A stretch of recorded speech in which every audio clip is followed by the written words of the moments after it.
These shavings helped convince the market that Bre-X Minerals had found $6 billion in gold. The gold was real. It just wasn't from the mine. Bre-X Minerals was incorporated in Calgary in 1988. By 1993, its founder, David Walsh, was near bankrupt. On the 3rd of May, he paid roughly $80,000 to option a stake on the Indonesian side of Borneo, a piece of jungle called Busang. Walsh never set foot at the site. He hired a Dutch-Canadian geologist named John Felderhoff, and Felderhoff brought in a Filipino mining geologist named Michael de Guzman to run the field operation. On the 19th of October 1995, Bre-X issued a press release. First drill results from Busang. 2.6 million ounces of gold. The stock hit 59 Canadian dollars before the day was out. Until that morning, it had been a penny stock. The estimates kept growing. In March 96, Felderhoff addressed a Toronto shareholders meeting and said Busang held at least 30 million ounces. The stock closed at $187. The company approved a 10-for-1 split.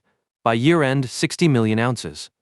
In February 97, Kilbourne Engineering stamped it at 71 million.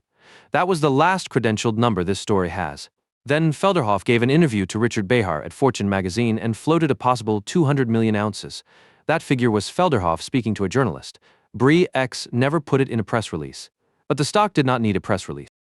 By the spring of 1997, the post-split share price reached $286.50. The Toronto Stock Exchange valued the company at roughly 6.2 billion Canadian dollars. Ontario Teachers' Pension Plan was in. The Caisse de dépôt was in. OMERS was in, real Canadian retirement money.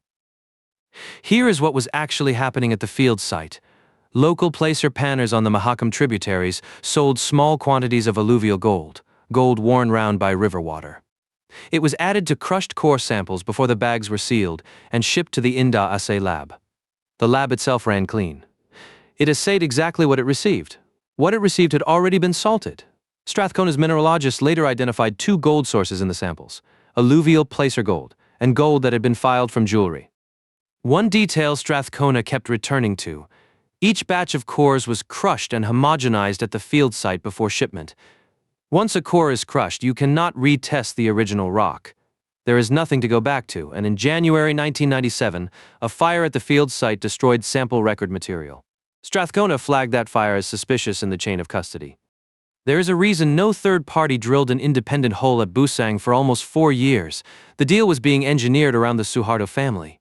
Earlier negotiations reportedly granted Suharto's eldest son a 10% beneficial stake plus $1 million a month in consulting fees. Barrick Gold was the leading partnership candidate, their CEO lobbying through Bush and Mulroney, both on Barrick's board. In mid-February 97, a 72-hour deadline. 2 days before it expired, a Suharto crony named Bob Hassan blocked Barrick.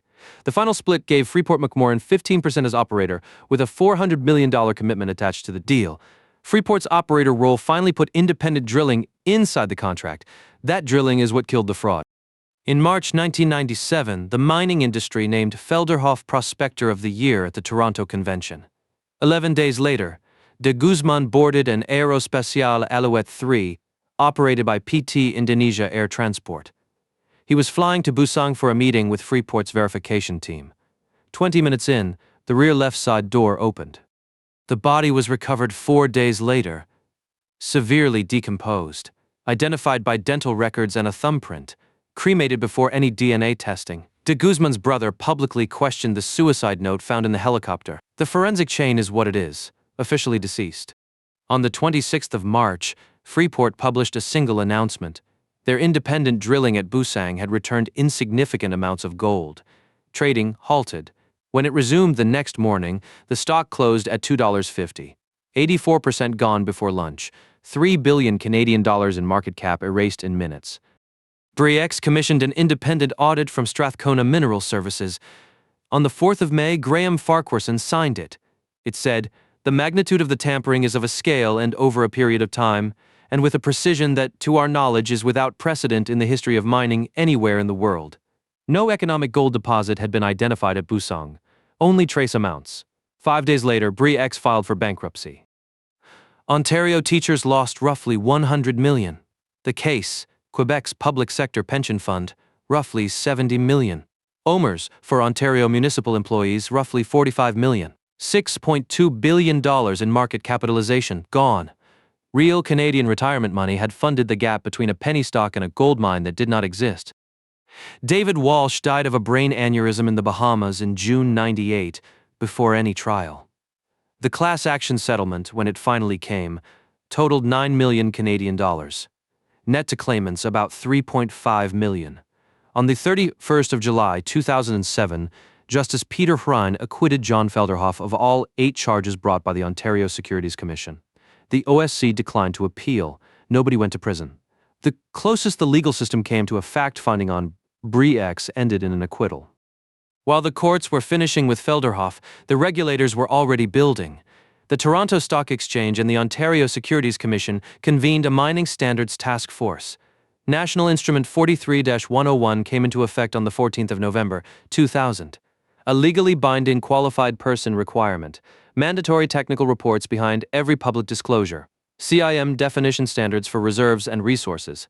Within a few years, Australia revised JORC and South Africa revised SAMREC in its image. NI 43101 became the de facto global standard for mineral resource disclosure.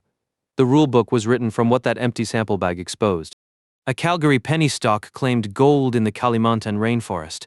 The gold in the samples was real. Some of it had been filed from jewellery, some of it had been panned from rivers. Canada's modern mining disclosure regime, which became a global standard, was written about what it cost to find out.